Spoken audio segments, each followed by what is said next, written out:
Bonjour, bonsoir de la part de l'équipe de Venez Raisonnons. Bonjour William. Bonjour à tous, bonjour. Ok, donc aujourd'hui nous allons traiter un thème qui est d'actualité, disons. Chaque année. Pendant cette période de l'année. Donc il y a beaucoup de personnes qui se posent la question et beaucoup de chrétiens qui se trouvent aussi dans cette difficulté de pouvoir savoir si ou non, oui ou non, nous devons fêter Noël. William, qu'est-ce qu'on peut dire par rapport à ce sujet? Déjà, il faut d'abord, en tant que chrétien, parfois quand on présente quelque chose, il faut toujours qu'on essaie de regarder l'origine de Noël pour savoir si on doit fêter ou pas. Si on est chrétien, parce que si quelqu'un me dit qu'il n'est pas chrétien, il n'a pas de religion, que s'il veut fêter Noël, tu ne peux pas lui dire que c'est mauvais. Tu peux pas venir lui dire qu'il ne partage pas la valeur chrétienne. Pour lui, ça n'a pas de signification comme ça pour le chrétien. Donc, pour ne pas sembler déjà qu'on vous dit aux gens que voilà, c'est mauvais, ça. Qu'est-ce que ça représente pour vous qui fêtez Noël? Si vous voulez fêter, pourquoi vous le faites? Connaissez-vous l'origine? Et c'est justement pourquoi nous devons aller aussi à l'origine. Dans le Figaro, ils avaient marqué l'origine de Noël parce que il y a plusieurs. Nous savons très bien l'origine, mais on essaie de prendre les sources extérieures pour qu'on ne dise pas que ce soit ta pensée ou c'est la mienne. Oui. Donc nous avons lui et Manaranch qui est agrégé en histoire, qui nous parle dans cet article un peu l'origine de Noël. Je vais te laisser lire si tu le veux bien. On ne parviendrait pas en un seul article à faire saisir toute la densité historique des origines de la célébration de Noël en Occident. En 354, le chronographe, ancêtre des calendriers et almanachs modernes, évoquait le 25 décembre comme date de la naissance du Christ. Toutefois, ce même jour, depuis le siècle précédent, était consacré à la fête romaine du Sol Invictus, le soleil invaincu par les progrès du froid et des ténèbres qui dispense alors généreusement ses raies quelques instants de plus chaque soir. Quant à la semaine qui précède immédiatement, elle était l'occasion des fameuses Saturnales, festivités débridées dont la mémoire devait largement suivre à la christianisation de nos contrées et annoncer les carnavals médiévaux. Sans que l'on connaisse de manière très précise le détail des liens entre ces solennités païennes et la fête chrétienne qui fait mémoire de la naissance de l'enfant Jésus, il semble que tout naturellement les chrétiens de Rome et de l'Empire aient lié l'incarnation du Christ, soleil de justice, annoncé par le prophète Malachie, à ses rythmes solaires. Ainsi, Noël est une célébration chrétienne qui a, comme tant d'autres, largement emprunté aux traditions païennes ambiantes. Donc, il n'y a pas que lui qui nous essaie de nous resituer un peu le contexte historique. Nous savons que même dans l'histoire de l'Église primitive où les premiers chrétiens, il n'était pas question de trouver un jour de Jésus-Christ pour adorer. Tout ça est venu par l'influence du catholicisme. On sait bien que les papes successivement ont commencé à décréter après des conciles une journée pour dire Jésus est né ce jour-là, le 25 décembre. Pas parce qu'il est né dans le calendrier juif le 25 décembre, mais parce que pour harmoniser les coutumes païennes qui célébraient déjà ce jour, mais pour d'autres divinités, ils ont rapproché ça à Christ. Et on sait qu'après, au fur et à mesure, est entré aussi les légendes que nous savons par rapport au Père Noël. Donc, le Père Noël qu'on ne trouve pas dans la Bible, que vous allez voir beaucoup de chrétiens vont fêter, qui vient d'un journaliste américain qui a parlé de cette légende, et finalement, graduellement, on a construit cette légende au point où les gens parlent de Noël aujourd'hui. Maintenant, nous savons déjà que dans l'influence catholique, du catholicisme, Jésus-Christ n'a jamais grandi.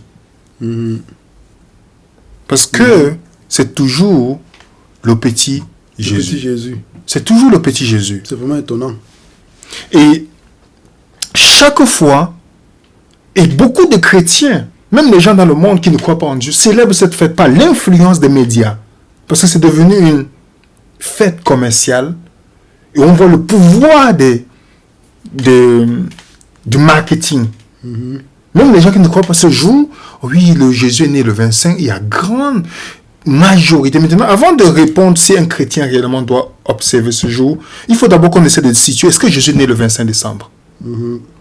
C'est d'abord le premier point que nous devons essayer de démystifier bibliquement.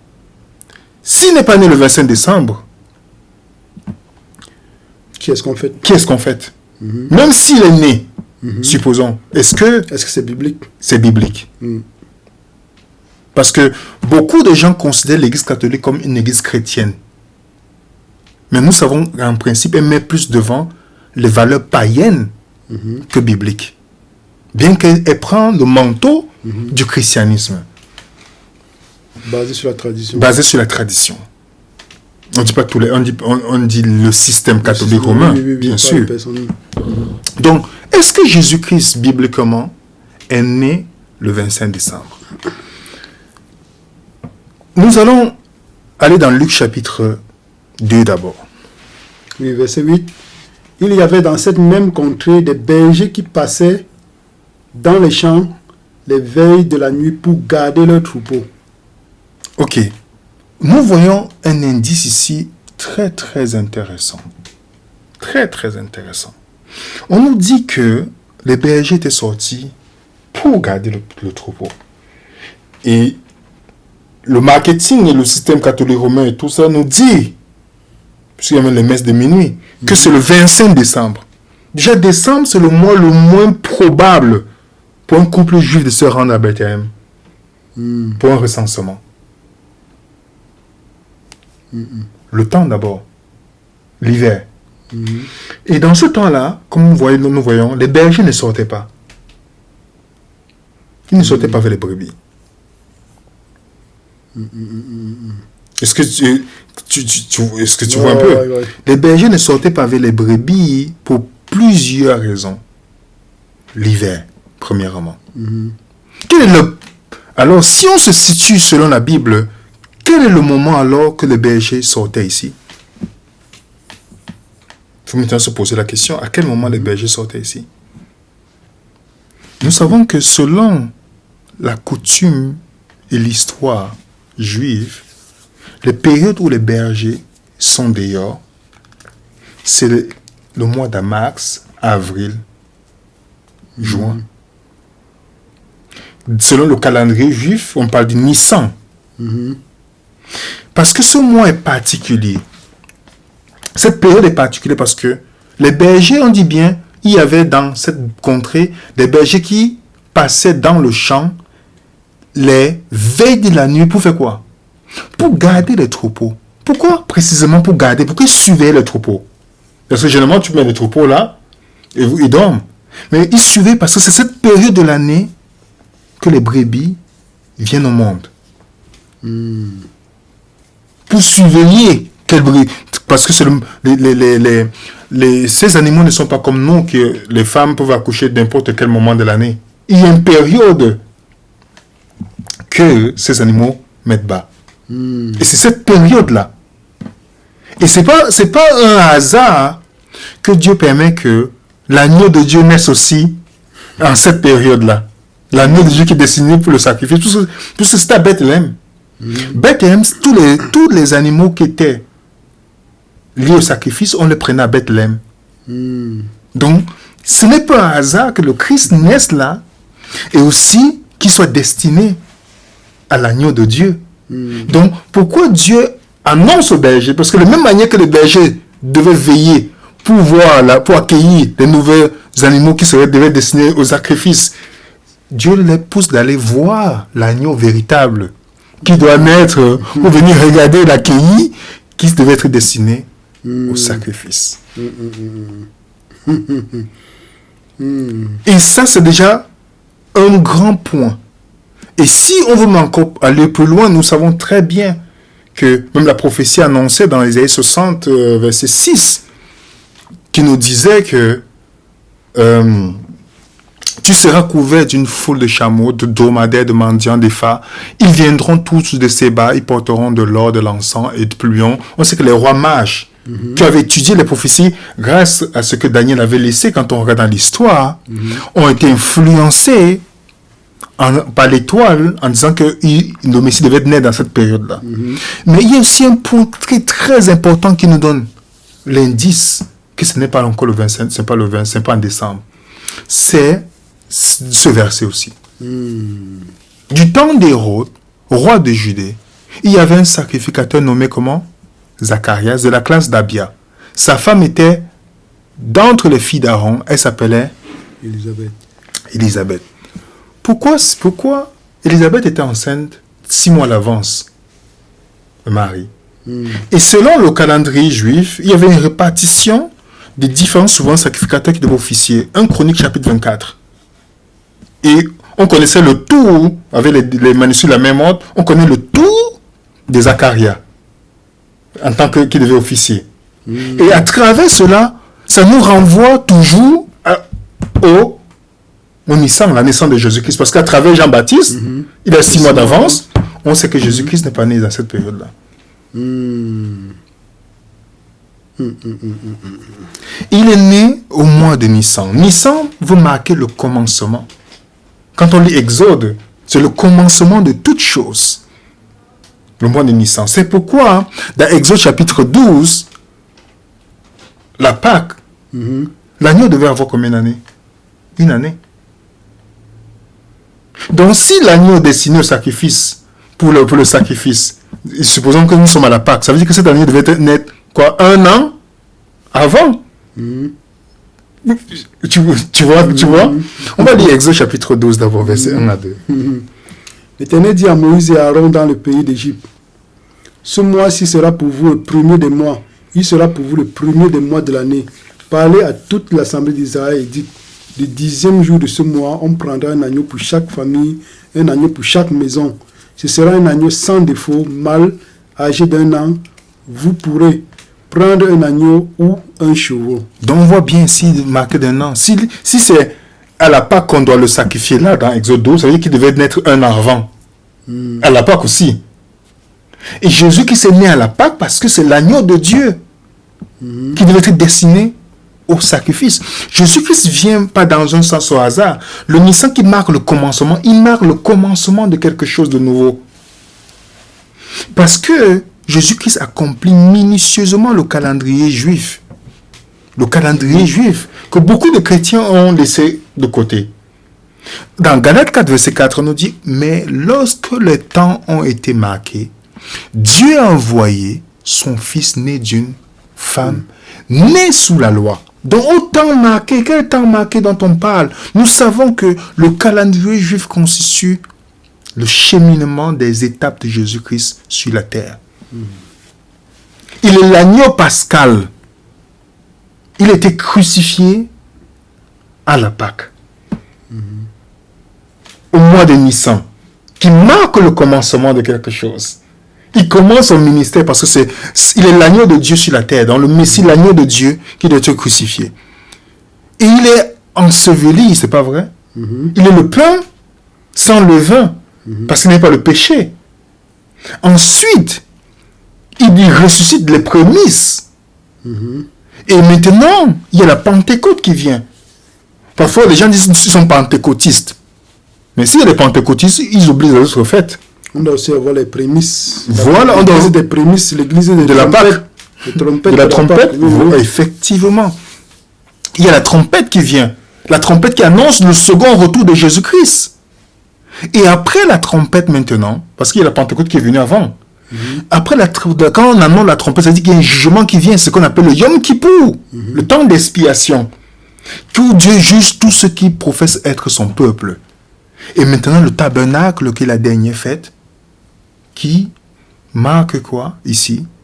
Le fait qu'on, le millénium, le retour de Christ, où il prend son peuple pour vivre pendant 1000 ans. Donc, Jésus-Christ ici marque point par point le calendrier juif.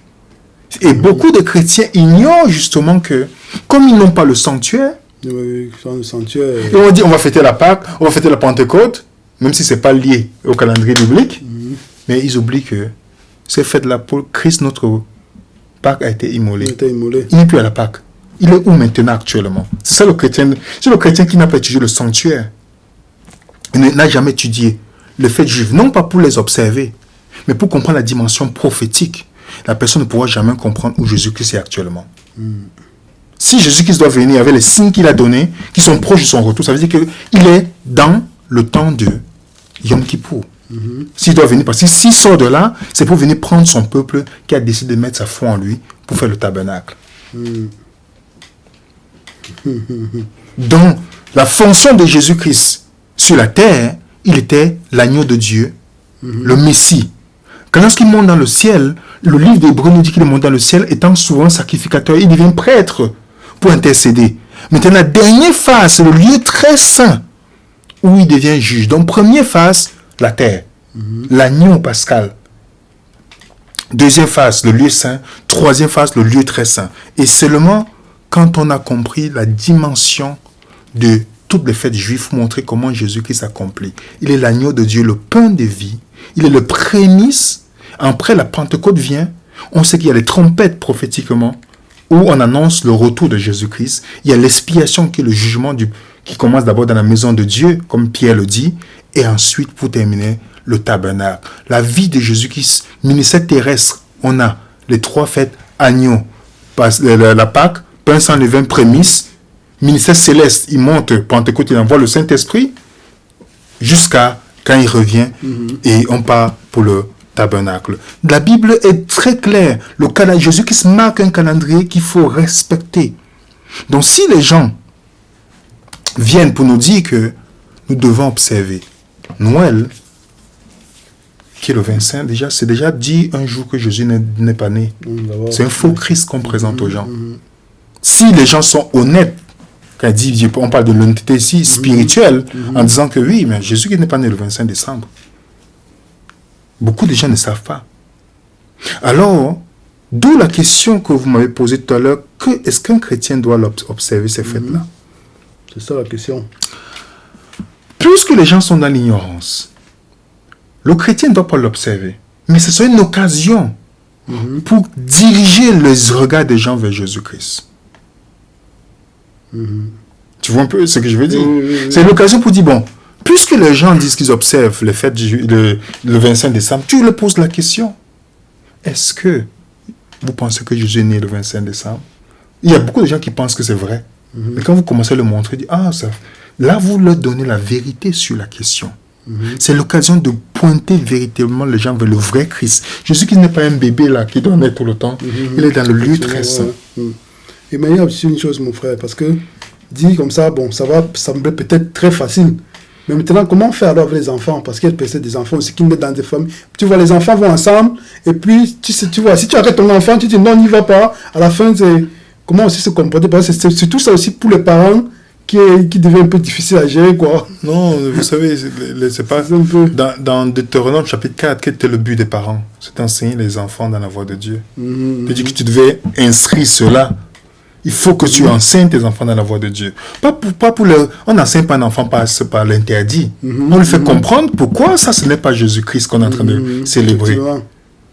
Tu vois, quand les enfants comprennent, le tout c'est que parfois on ne va fonctionner par la dictature comme on voit aujourd'hui. Mais là, les enfants comprennent, il faut leur expliquer pourquoi l'enfant. Lui, avec ses amis, il va dire, Jésus n'est pas né le 25, hein.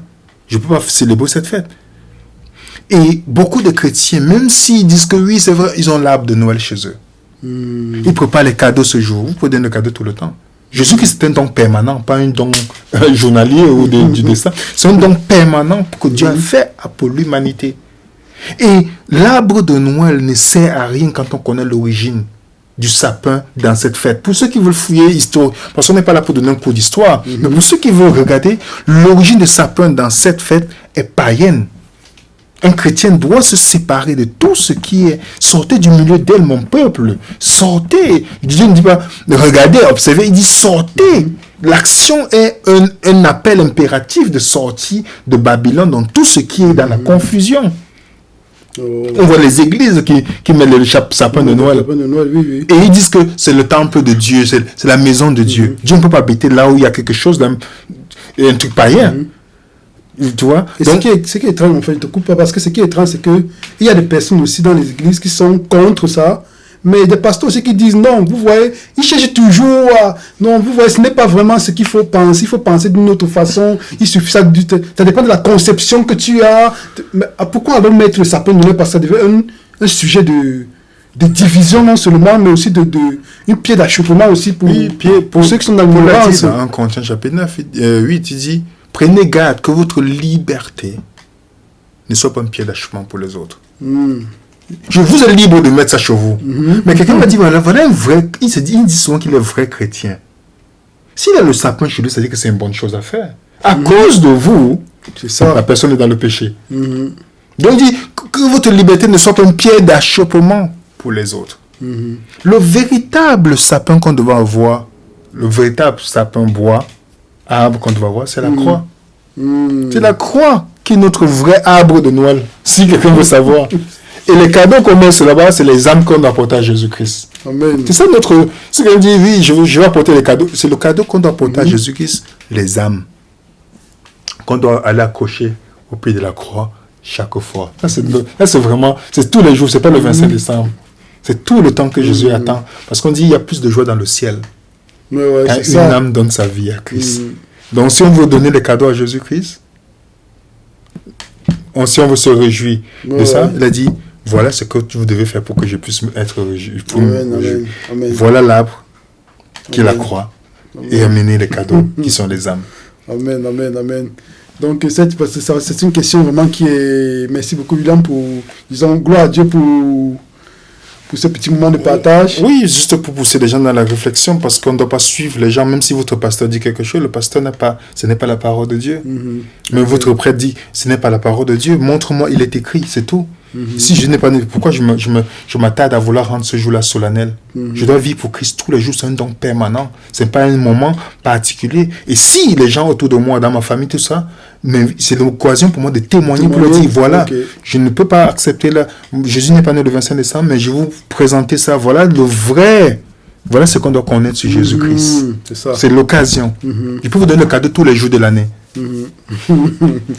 Ok, merci à tous. Merci pour tout, que l'Éternel soit béni et nous on se revoit très bientôt pour notre partage. Merci pour vos questions. Ok, merci.